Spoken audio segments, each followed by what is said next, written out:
Hello বন্ধুরা, আসমিনা কিচেনে আপনাদের ঘরে স্বাগত জানাই। আজকের ভিডিওতে আবার একটা সুজি রেসিপি নিয়ে চলে এলাম। আজকে সুজি দিয়ে বানাবো সুজির বরফি। সুজির বরফি বানানোর জন্য আমি এখানে 250 গ্রাম সুজি নিয়ে নিয়েছি। গ্যাসে একটা কড়াই বসে নিয়েছি, কড়াইটা ভালো করে গরম হয়ে গেছে। কড়াইয়ে দিয়ে দেবো ঘি 2 চামচ। গ্যাসের ফ্লেমটা লোয়ে করে রেখে দিয়েছি। এখন ঘিটা অল্প গরম হয়েছে, এর মতো অবস্থায় আমি দিয়ে দেবো 3টে এলাচ না ফাটিয়ে। ঘিয়ের সাথে একটু নাড়াচাড়া করে নেবো এইভাবে। ঘিয়ের ওপরে দিয়ে দেব সুজি। সুজি দিয়ে লো ফ্লেমে সুজিটাকে লাল লাল করে ভেজে নেব।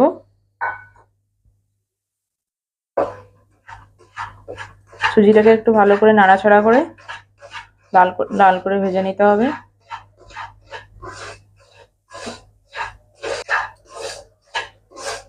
সুজিটা লাল করে ভাজা হয়ে গেছে। এবার সুজির ওপর দিয়ে দেবো আমি গরম দুধ। দুধটা হালকা গরম আছে, এখানে আমি 500 গ্রাম মতো দুধ দিয়েছি। আপনারা চাইলে গরম পানিও দিতে পারেন। দুধটা দিয়ে সুজিটাকে আমি নেড়েচেড়ে একটু সেদ্ধ করে নেব। পানির থেকে দুধ দিলে পরেই বরফিটা খেতে একটু বেশি ভালো লাগে। পানি দিলেও ভালো লাগে, দুধ দিলে একটু বেশি ভালো লাগে। সুজিটা খুব সুন্দরভাবে সিদ্ধ হয়ে গেছে। সুজির ওপর দিয়ে দেবো অল্প পরিমাণে নুন। 1 কাপ চিনি দিয়ে দেবো সুজির ওপরে। মিষ্টি জিনিসে অল্প পরিমাণে নুন দিলে মিষ্টির স্বাদটা ভালো লাগে। দিয়ে সুজির সাথে ভালো করে মিক্স করে নেব চিনিটাকে। চিনি দেওয়ার পরে সুজি থেকে অল্প পরিমাণে পানি বেরিয়েছে। এভাবে নেড়ে চেড়ে পানিটাকে শুকিয়ে নেব।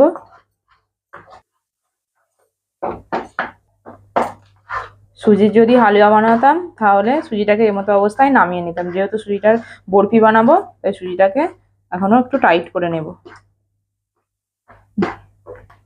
সুজিটা মোটামুটি টাইট হয়ে গেছে। এবার আমি এই মতো অবস্থায় সুজির ওপর দিয়ে দেবো ঘি 2 চামচ।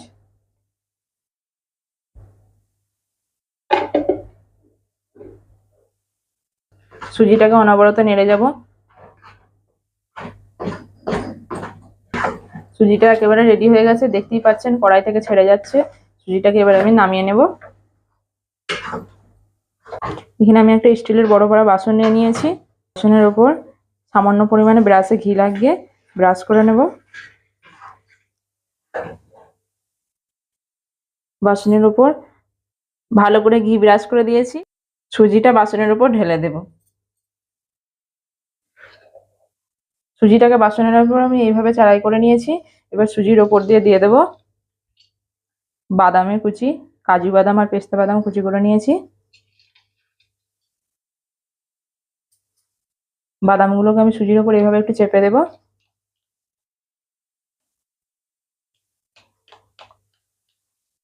দিয়ে 1/2 ঘন্টা সুজিটাকে ঠান্ডা করতে দেব।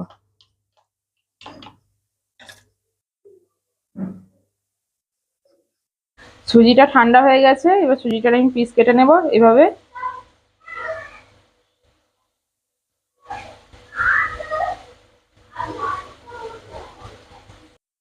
এইভাবে আমি সুজির বরফির পিস কেটে নিয়েছি। দেখুন পিসটা দেখতে কত সুন্দর লাগছে, খেতেও খুব সুন্দর হয়েছে। অল্প সময়ের মধ্যে অল্প উপকরণ দিয়ে সুজির বরফি রেডি। দেখুন কত সুন্দর লাগছে, খেতেও খুব ভালো লাগে এরকম বরফি। এই ঘিয়ে ভাজা বরফি আপনারা বাইরে রেখেও 2 দিন ধরে খেতে পারবেন, আর ফ্রিজে নর্মাল টেম্পারেচারে রেখে 1 সপ্তাহ ধরে খেতে পারবেন। আজকের রেসিপি যদি ভালো লেগে থাকে আপনাদের তাহলে প্লিজ লাইক কমেন্ট শেয়ার করে দেবেন। আর নতুন বন্ধুরা চ্যানেলটিকে প্লিজ সাবস্ক্রাইব করে দেবেন। আবারও দেখা হবে নতুন ভিডিওতে নতুন রেসিপি নিয়ে। ভালো থাকুন, সুস্থ থাকুন, আল্লাহ হাফেজ।